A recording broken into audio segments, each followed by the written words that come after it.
sẽ giới thiệu bạn máy ba máy khoan 3 chức năng chính hãng của Matek, một T871 phiên bản mới này. Chúng ta sẽ có một hộp đèn như thế này, thì mình sẽ mở hộp này.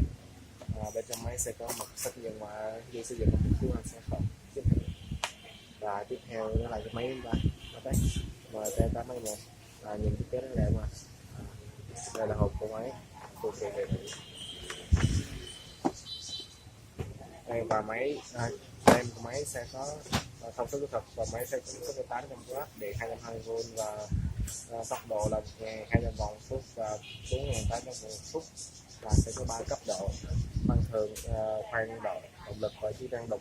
Đây, 3 chức năng ở đây. Xoay rất là dễ dàng trong việc sử dụng. Đây cực kỳ đôi chiều. Ở đây còn điều khiển tốc độ, nút tự động. Máy rất đẹp, sử dụng đầu khoan SPS Plus.